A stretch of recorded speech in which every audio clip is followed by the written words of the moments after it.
Cinderella. Cinderella.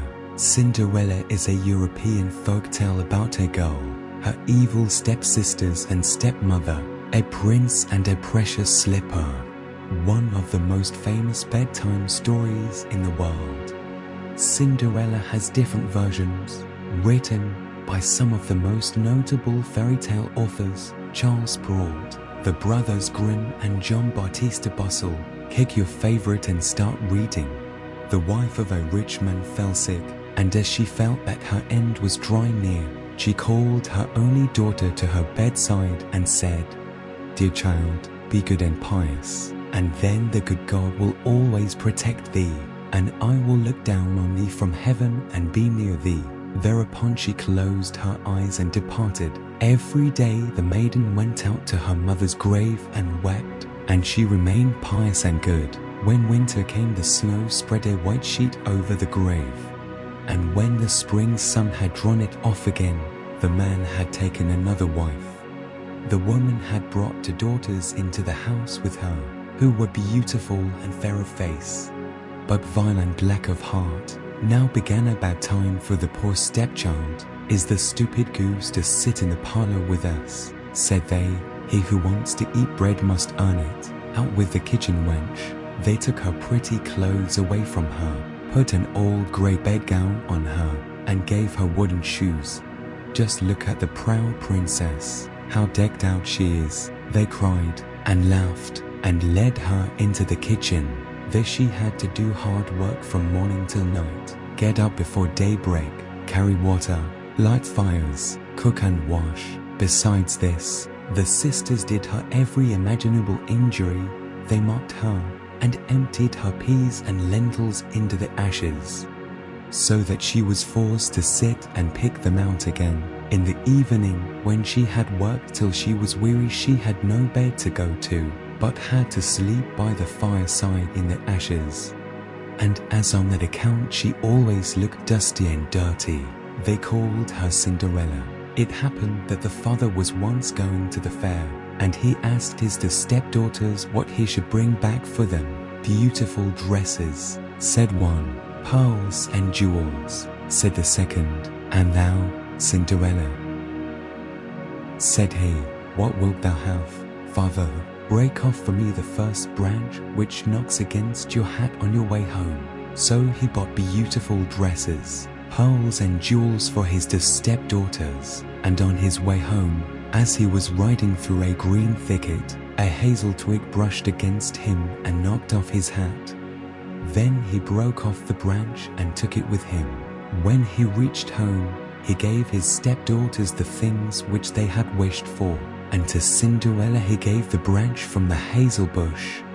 Cinderella thanked him, went to her mother's grave and planted the branch on it, and wept so much that the tears fell down on it and watered it. It grew, however, and became a handsome tree. Thrice a day Cinderella went and sat a day beneath it, and wept and prayed, and a little white bird always came on the tree. And if Cinderella expressed a wish, the bird threw down to her what she had wished for. It happened, however, that the king appointed a festival which was to last 3 days, and to which all the beautiful young girls in the country were invited, in order that his son might choose himself a bride. When the two stepsisters heard that they too were to appear among the number, they were delighted, called Cinderella and said, "Come our hair for us, brush our shoes and fasten our buckles, for we are going to the festival at the king's palace." Cinderella obeyed, but wept, because she too would have liked to go with them to the dance, and begged her stepmother to allow her to do so. "Thou go, Cinderella," said she, "thou art dusty and dirty, and wouldest go to the festival.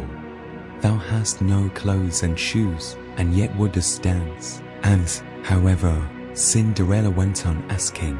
The stepmother at last said, "I have emptied a dish of lentils into the ashes for thee. If thou hast picked them out again into ours, thou shalt go with us." The maiden went through the back door into the garden, and called, "You tame pigeons, you turtle doves, and all you birds beneath the sky, come and help me to pick." the good into the pot, the bad into the crop. Then two white pigeons came in by the kitchen window, and afterwards the turtle doves, and at last all the birds beneath the sky came whirring and crowding in, and alighted amongst the ashes, and the pigeons nodded with their heads and began pick, kick, kick, kick, and the rest began also pick, kick, kick, kick, and gathered all the good grains into the dish. Hardly had 1 hour passed before they had finished, and all flew out again. Then the girl took the dish to her stepmother, and was glad, and believed that now she would be allowed to go with them to the festival. But the stepmother said, "Oh, Cinderella, thou hast no clothes, and thou canst not dance. Thou wouldst only be laughed at." And as Cinderella wept at this, the stepmother said, "If thou canst pick 2 dishes of lentils out of the ashes for me in 1 hour, thou shalt go with us." And she thought to herself that she most certainly cannot do.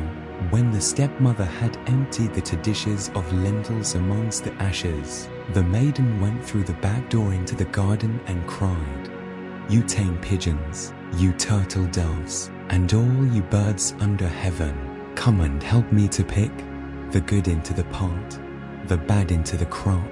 Then 2 white pigeons came in by the kitchen window, and afterwards the turtle doves, and at length all the birds beneath the sky came whirring and crowding in, and alighted amongst the ashes, and the doves nodded with their heads and began pick, kick, kick, kick, and the others began also pick, kick, kick, kick, and gathered all the good seeds into the dishes. And before half an hour was over, they had already finished, and all flew out again.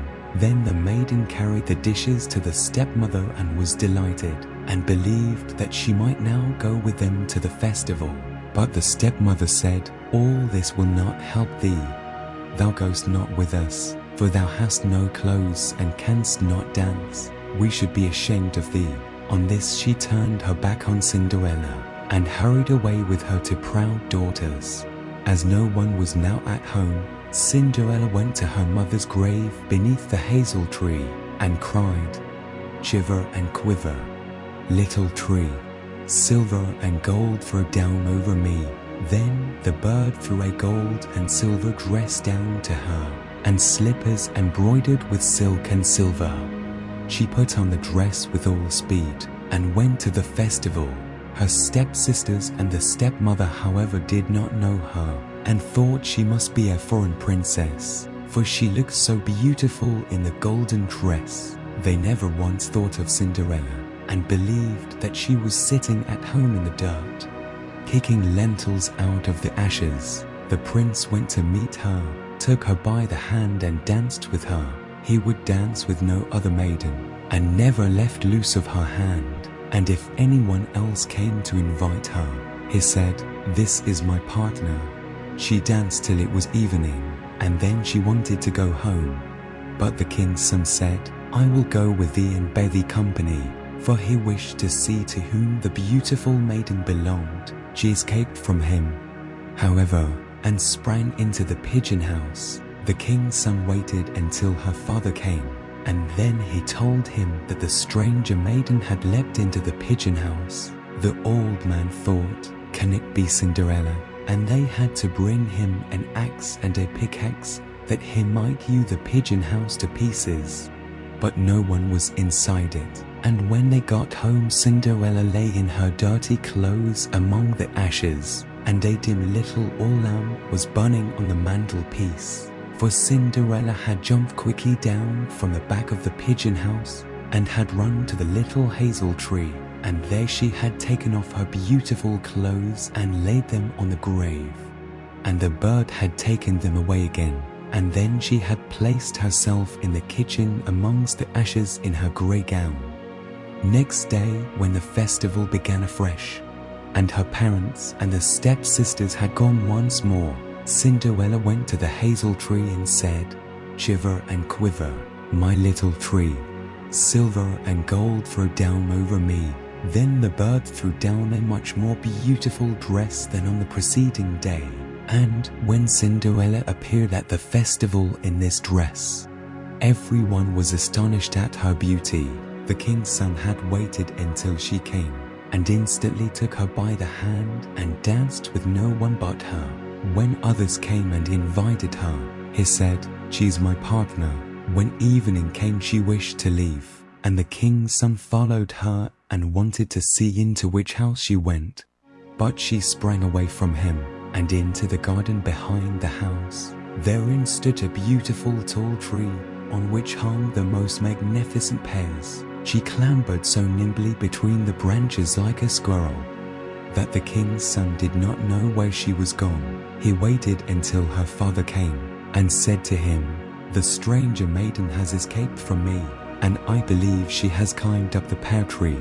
The father thought, "Can it be Cinderella?" and had an axe brought and cut the tree down, but no one was on it.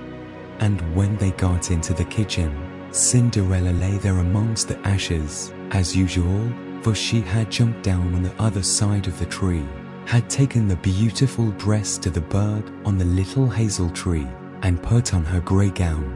On the third day, when the parents and sisters had gone away, Cinderella went once more to her mother's grave and said to the little tree, "And now the bird threw down to her a dress which was more splendid and magnificent than any she had yet had, and the slippers were golden, and when she went to the festival in the dress, no one knew how to speak for astonishment. The king's son danced with her only, and if anyone invited her to dance, he said, 'She's my partner.' When evening came, Cinderella wished to leave, and the king's son was anxious to go with her, but she escaped from him so quickly that he could not follow her.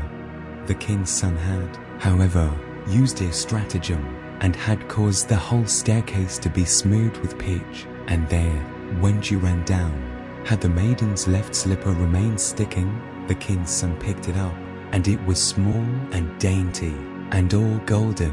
Next morning, he went with it to the father, and said to him, "No one shall be my wife but she whose foot this golden slipper fits." Then were the two sisters glad, for they had pretty feet. The eldest went with the shoe into her room and wanted to try it on, and her mother stood by, but she could not get her big toe into it, and the shoe was too small for her.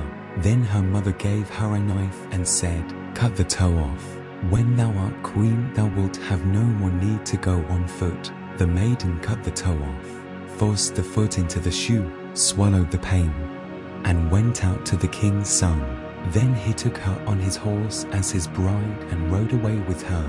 They were, however, obliged to pass the grave, and there, on the hazel tree, sat a day the two pigeons and cried, "Turn and peep, turn and peep, there's blood within the shoe. The shoe it is too small for her. The true bride waits for you." Then he looked at her foot and saw how the blood was streaming from it. He turned his horse round and took the false bride home again, and said she was not the true one, and that the other sister was to put the shoe on. Then this one went into her chamber and got her toes safely into the shoe, but her heel was too large. So her mother gave her a knife and said, "Cut a bit off thy heel. When thou art queen, thou wilt have no more need to go on foot." The maiden cut a bit off her heel, forced her foot into the shoe, swallowed the pain, and went out to the king's son. He took her on his horse as his bride, and rode away with her. But when they passed by the hazel tree, two little pigeons sat a day on it and cried, "Turn and peep, turn and peep, there's blood within the shoe. The shoe it is too small for her. The true bride waits for you." He looked down at her foot and saw how the blood was running out of her shoe, and how it had stained her white stocking. Then he turned his horse and took the false bride home again. "This also is not the right one," said he. "Have you no other daughter?"